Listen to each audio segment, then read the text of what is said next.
No, I mean, I don't do much in the first few episodes. I'm frozen until someone gets me out.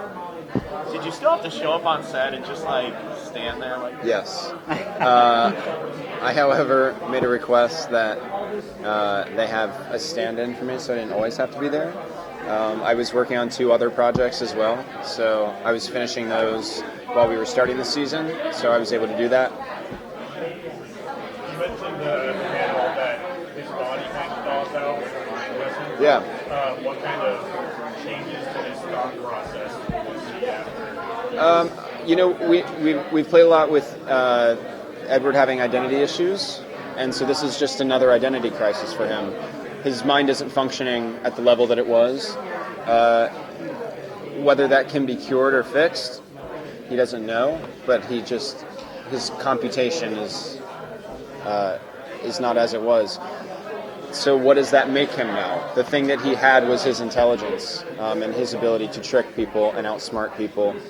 And so he doesn't have that anymore. So what is there? So he goes on a new quest. I'm really happy because it allows for a little more comedy.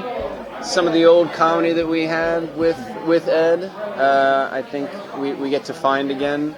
Some of his physical and mental ineptitude is back, so I'm going to have fun flirting with that a little bit.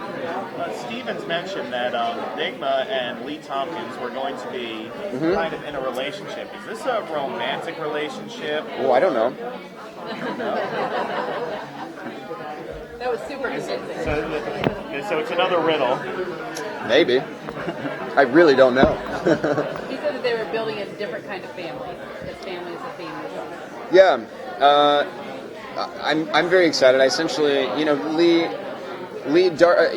Evil Lee or Dark Lee is a new character, and Solomon Grundy is certainly a new character. So I get to meet 2 new people and interact with them. So I'm very excited about that. It feels like new beginnings.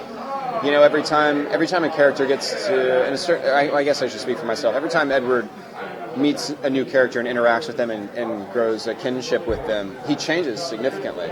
And so I'm really excited to just see what organically happens when I'm dealing with the buffoon of Solomon Grundy, just like the physical power, but the idiocy. And then someone like Lee, who at this point is just an entirely different human being. And I'm such a fan of Morena, and all the stuff that I've done with her in the past has been so fun that I'm really excited to work with her again. I just think she's a really smart actress, so I'm excited about that.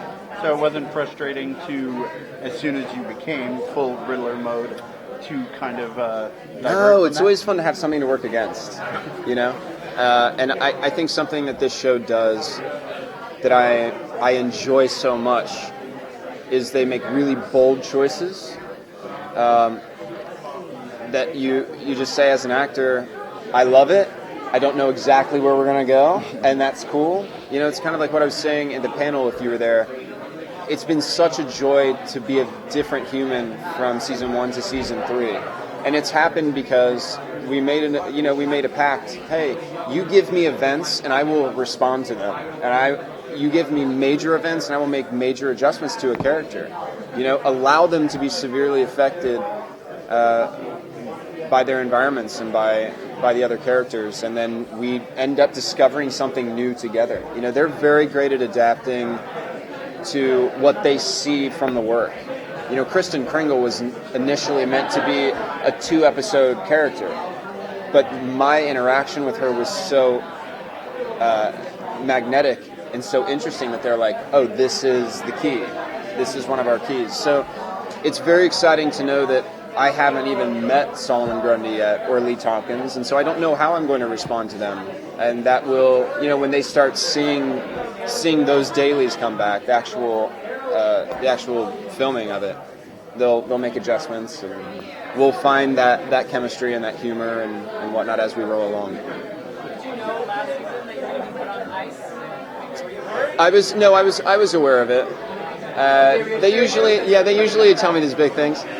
So when they said we're going to freeze you, I was like, so should I start looking for other work, or like is this like a 6-month period where I'm available? Or they're like, no, not that long. But it has been nice because I was able to do 3 other projects during hiatus because I had a late start, which was nice.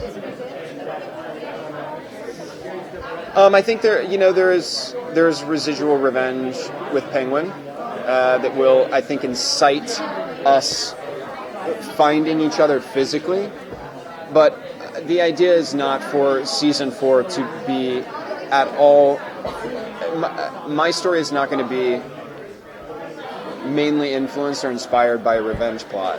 That was so much of the latter half of season 3 that it's over. It's tired. So that there's the residual want to end him physically, but that's merely going to be an impetus to get us together. And then as things happen in Gotham, people have needs and wants, and sometimes you find alliances, and sometimes you don't, or sometimes you make pacts, and you're like, steer clear, and I won't hurt you. So whatever that may be, but yeah.